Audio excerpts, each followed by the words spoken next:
Welcome to fab flavours. আমি নবনীতা। শুভ জন্মাষ্টমী উপলক্ষে আজকের রেসিপি তালের লুচি। তো চলুন শুরু করা যাক। একটা বলে আমি 1 কাপ ময়দা নিয়ে ওতে 2 টিস্পুন চিনি দিয়ে দিলাম। এবার ময়দাতে 4 টেবিল স্পুন রিফাইন্ড তেল দিয়ে ভালো করে ময়দায় মাখিয়ে নেব। এখানে আপনারা তেলের বদলে ঘি ব্যবহার করতে পারেন।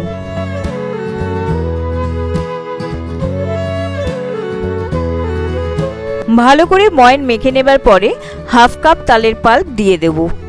তারপর ভালো করে ময়দার সঙ্গে মেখে নেব।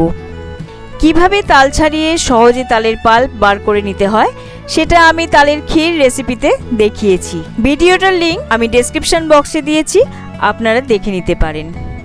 তালের পাল্প মাখিয়ে নেবার পরে সামান্য একটু জল দিয়ে সাধারণ লুচির মতন ময়দা মেখে নেব। ময়দা মাখাটা বেশি শক্তও হবে না আর বেশি নরমও হবে না।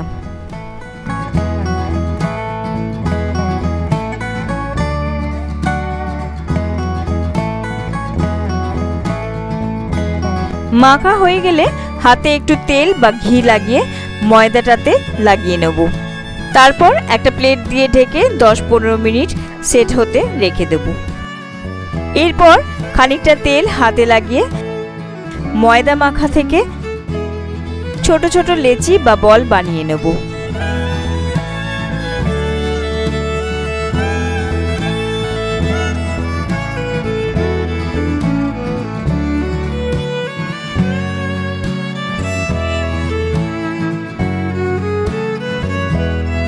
এবার একটা একটা লেচি নিয়ে বেলে নেব।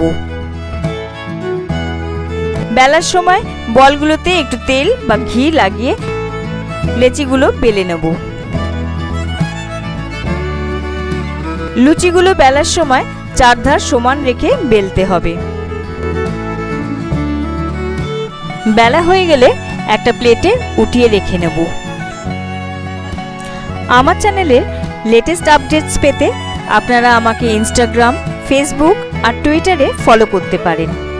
এর লিঙ্কগুলো নিচে ডেসক্রিপশন বক্সে দেওয়া আছে।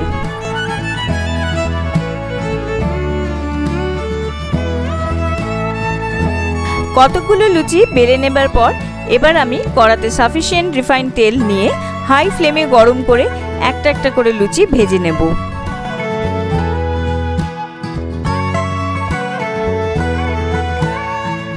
লুচির একটা পিঠ ফুলে উঠলে লুচিটাকে উল্টে আর একটা পিঠ ভেজে উঠিয়ে নেব।